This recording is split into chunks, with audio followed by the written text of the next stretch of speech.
بسم الله الرحمن الرحيم إن النبوة والرسالة قد انقطعت فلا رسول بعدي ولا نبي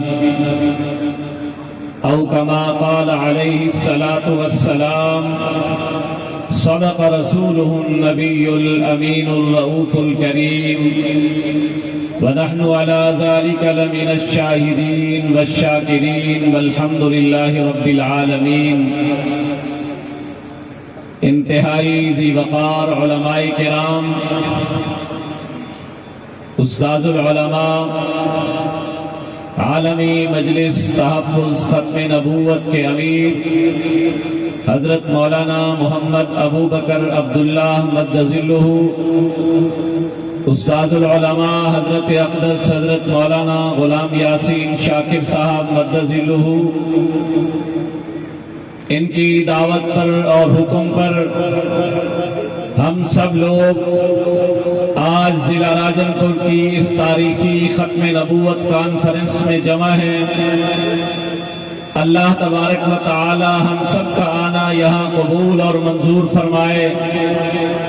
ایمان والو، یہ ختم نبوت کا عقیدہ اتنا اہمیت والا عقیدہ ہے جس کے لیے آسمان سے زمین تک ہر مخلوق، زمین کے ہر چپے چپے کے اندر، زمین کے ہر کونے کونے سے اہل اسلام، علماء کرام، مذہبی طبقہ اپنے بچوں کو، اپنے گھروں کو، اپنی خواتین کو اس عقیدے کی اہمیت دلاتا ہے کہ اس عقیدے پر کوئی کمپرومائز نہیں کرنا۔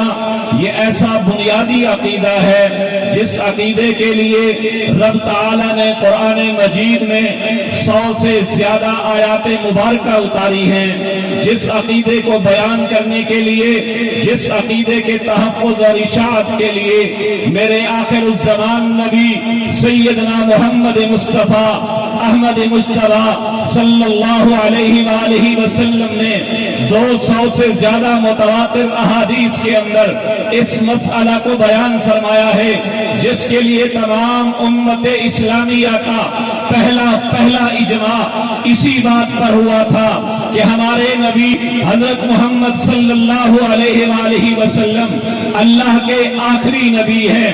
آپ کے بعد کوئی نیا نبی نہیں آئے گا جو آپ کے بعد نبوت کا دعویٰ کرے یا کسی مدعی نبوت کی پیروی کرے، اس کی اتباع کرے، اس سے دلیل مانگے۔ پہلا اجماع اسی پر ہوا تھا کہ وہ کافر اور کذاب اور واجب القتل ہے۔ اس سے آگے آئیے، میرے محمد کے صلی اللہ علیہ وسلم کے دور میں اسود عنسی نے نبوت کا جھوٹا دعویٰ کیا۔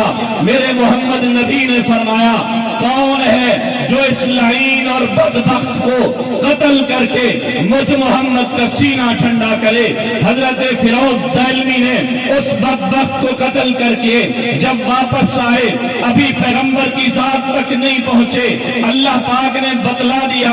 میرے نبی نے 3 انگلیاں 3 مرتبہ کھڑی کر کے فرمایا، فاز فیروز، فاز فیروز، فاز فیروز، کہ فیروز دہلوی کامیاب ہو گیا۔ اس کے بعد بھی اس عقیدے پر کوئی رعایت نہیں برتی گئی۔ سیدنا صدیق اکبر کا دور آیا، مسلمہ کذاب نے جھوٹا نبوت کا دعویٰ کیا۔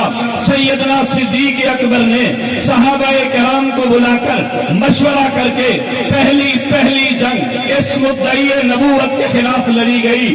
30,000 مرتد مارے گئے، کئی صحابہ شہید ہوئے، 1200 صحابہ اور تابعین نے اس عقیدے کے تحفظ کے لیے اپنی جانوں کا نذرانہ پیش کیا۔ یہی وجہ ہے امام اعظم ابو حنیفہ رحمت اللہ علیہ فرمایا کرتے تھے، مدعی نبوت تو کافر ہی کافر ہے، اس کا پیروکار تو کافر ہی کافر ہے۔ جو مدعی نبوت سے دلیل کا مطالبہ کرے وہ بھی کافر ہے۔ اسی بات کو مد نظر رکھتے ہوئے 7 ستمبر 1974 کو ہمارے پاکستان کی قومی اسمبلی نے بھی متفقہ طور پر مرزائیوں، قادیانیوں کو غیر مسلم قرار دے دیا۔ میں آپ کو کہنا چاہتا ہوں، بلکہ پوچھنا چاہتا ہوں کہ اللہ کے قرآن کی 100 آیات